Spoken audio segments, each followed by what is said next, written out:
Assalamualaikum warahmatullahi wabarakatuh. Perkenalkan, saya Ladisa Safamori, NIM 19060100, jurusan Ilmu Ekonomi, Fakultas Ekonomi Universitas Negeri Padang.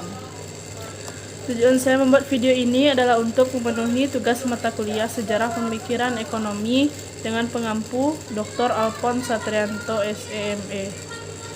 Di video kali ini saya akan membahas mengenai Neo-Keynes dan Pasca Keynes. Yang pertama ialah tokoh-tokoh Keynesian. Beberapa di antara mereka yang dianggap paling penting adalah Alvin Hansen, Simon Kuznets, John R. Hicks, Wassily Leontief, dan Paul Samuelson. Yang pertama ialah Alvin Harvey Hansen. Alvin Hansen adalah pakar ekonomi lulusan Harvard University yang paling mengagumi karya-karya Keynes. Dalam hal ini ada 3 buku Hansen yang paling menonjol. Yang pertama ialah Fiscal Policy and Business Cycle, yang kedua Business Cycles and National Income, dan yang ketiga ialah A Guide to Keynes. Buku pertama dan kedua lebih banyak ditujukan untuk menjelaskan apa yang dimaksud dengan fluktuasi ekonomi. Faktor-faktor penyebabnya yang lebih penting ialah mengenai cara mengantisipasi fluktuasi ekonomi tersebut. Fluktuasi ekonomi terjadi karena adanya gerak naik turun dalam faktor-faktor yang menjadi determinan pendapatan nasional. Dengan begitu, ia banyak mengupas tentang pendapatan nasional tersebut. Hansen mengaitkan permasalahan mengenai pendapatan nasional, investasi, dan kesempatan kerja dengan gerak gelombang atau fluktuasi ekonomi. Buku Hansen yang ketiga ialah A Guide to Keynes sangat berjasa dalam penyebarluasan pemikiran-pemikiran Keynes. Dalam buku tersebut, Hansen menyusun pemikiran-pemikiran Keynes dalam suatu kerangka analisis yang lebih sistematis dari buku aslinya sendiri. Tokoh yang kedua ialah Simon Kuznets. Berkat jasa Kuznets, pengertian-pengertian pokok dalam kerangka teori Keynes dapat diwujudkan secara kuantitatif empiris. Hubungan antara pendapatan nasional, konsumsi, tabungan, pengangguran, inflasi, dan harga-harga dapat dikaji dan diamati menurut analisis kurun waktu. Dengan analisis time series, kita dapat menghitung pertumbuhan ekonomi lebih eksak. Begitu juga dengan analisis kurun waktu. Tidak hanya dapat mengetahui apa yang sedang atau sudah terjadi, kita bahkan bisa meramal, memperkirakan, dan sekaligus mengantisipasi kejadian-kejadian yang tidak diinginkan terjadi pada masa-masa yang akan datang.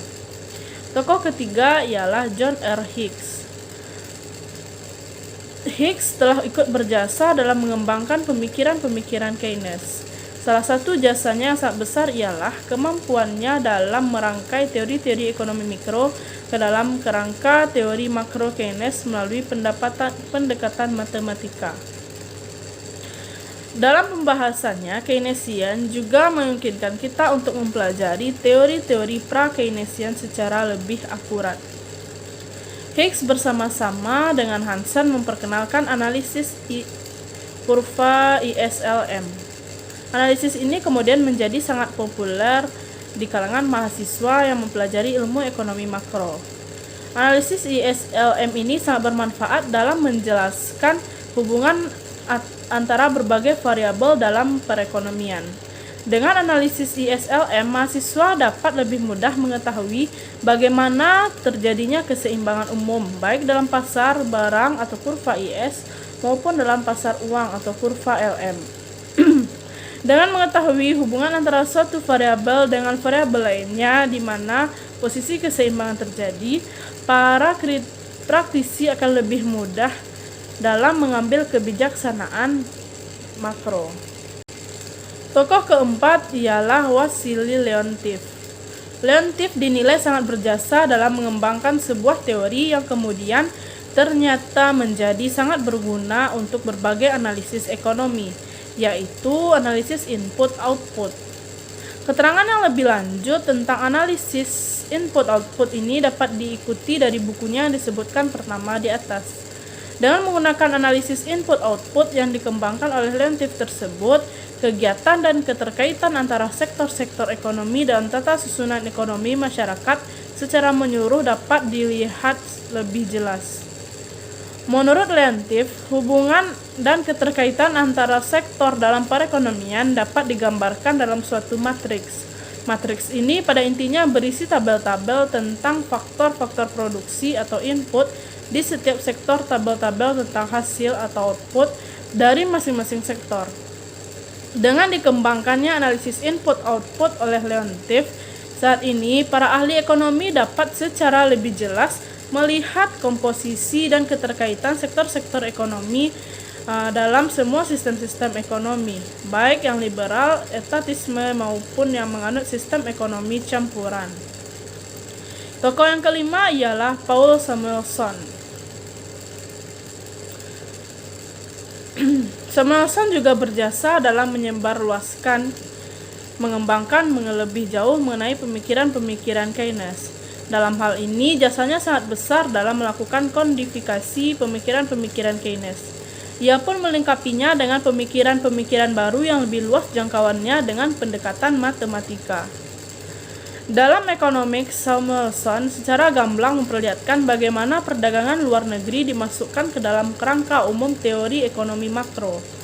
Atas jasa Samuelson, banyak negara yang lebih terdorong untuk lebih membuka pasarnya terhadap perekonomian internasional, termasuk Indonesia, yang oleh beberapa kalangan justru dinilai terlalu terbuka untuk suatu negara yang sedang berkembang. Dampak investasi terhadap perekonomian menjadi jauh lebih besar karena adanya akselerator. Prinsip akselerator secara sederhana adalah perubahan dalam pendapatan nasional akan menyebabkan terjadinya perubahan dalam jumlah bertambahnya pendapatan nasional melalui proses akselerasi yang bersifat kumulatif.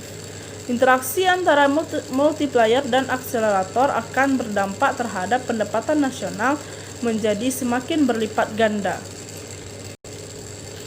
Atas dukungan dan bantuan dari pakar-pakar yang disebutkan di atas, baik dari kalangan neo-Keynes maupun pasca-Keynes, maka selama beberapa dasawarsa, khususnya sejak Perang Dunia Pertama hingga tahun 70-an, perkembangan ilmu ekonomi berlangsung di bawah pandangan Keynes. Yang B, teori gelombang perusahaan atau business cycle. Kita mengetahui bahwa seandainya permintaan selalu seimbang dengan penawaran, fluktuasi ekonomi tidak akan pernah terjadi. Kalaupun terjadi, pasti akan segera mereda. Dalam perekonomian yang seimbang, gerak naik turun pendapatan nasional tidak akan terjadi. Dengan demikian, teori tentang fluktuasi ekonomi jelas tidak begitu diperlukan. Pakar-pakar yang agak intensif membahas teori fluktuasi ekonomi, termasuk pakar-pakar yang cenderung anti dengan pandangan klasik. Pakar-pakar itu antara lain Sismondi, Marx, dan Veblen.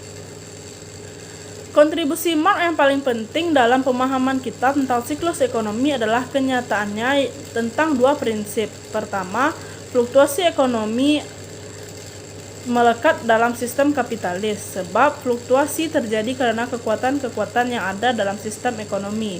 Yang kedua, penyebab utama siklus ekonomi ditemukan dalam kekuatan-kekuatan yang menentukan pengeluaran investasi. Pembahasan tentang teori fluktuasi ekonomi mendapatkan perhatian yang lebih serius pada era sesudah Keynes.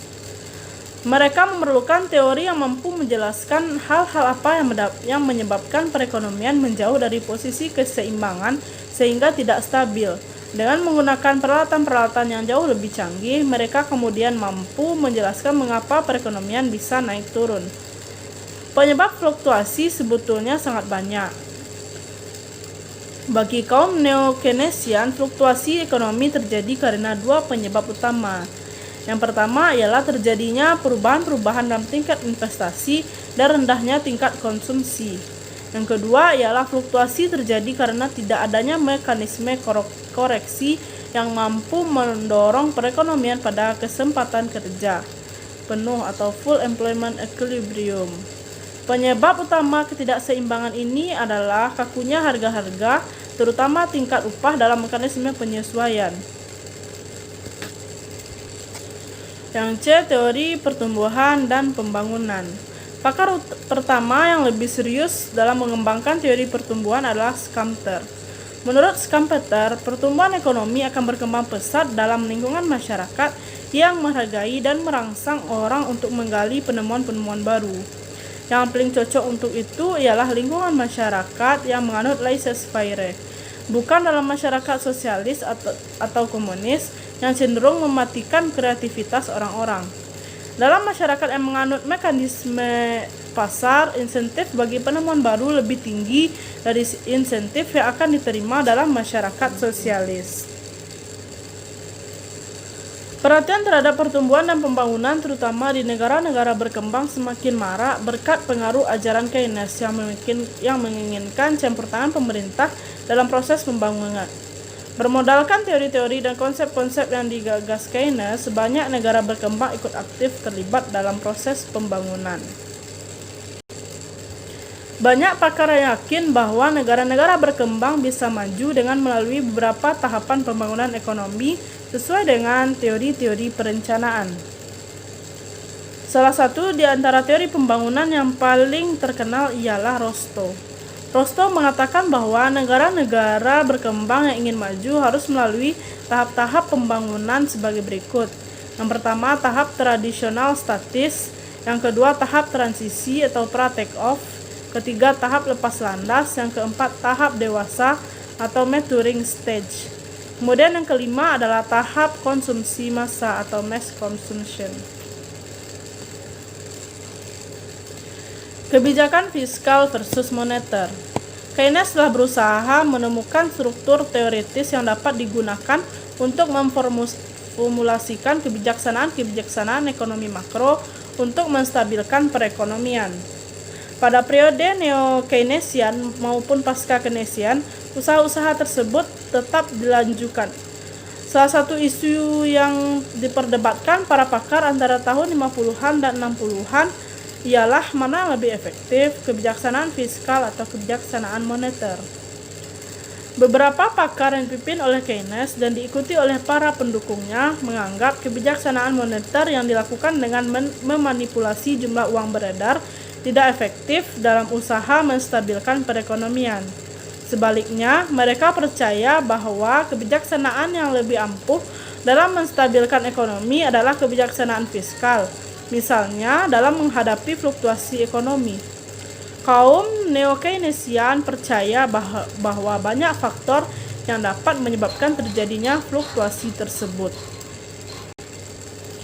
Lebih jauh lagi, menurut kaum pasca-Keynesian, kontrol harga dan upah permanen adalah salah satunya cara untuk mencapai kesempatan kerja penuh dengan harga-harga yang relatif stabil.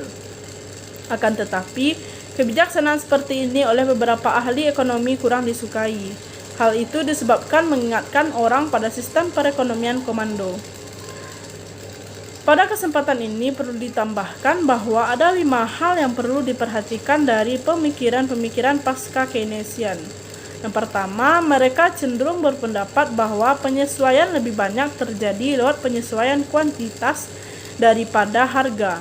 Penyesuaian harga kalau terjadi sering dilihat sebagai disequilibrium. Yang kedua adalah pendistribusian pendapatan antara laba dan upah memainkan peran penting dalam mempengaruhi keputusan investasi. Yang ketiga ialah mereka menganggap bahwa ekspektasi bersama-sama dengan laba adalah penentu utama dalam perencanaan investasi. Yang keempat, mereka percaya unsur-unsur kelembagaan kredit dan keuangan berintegrasi mempengaruhi siklus ekonomi. Kemudian yang kelima ialah fokus pembahasan teori-teori pasca-Keynesian adalah menjawab pertanyaan mengapa perekonomian tidak bekerja dengan mulus seperti asumsi klasik.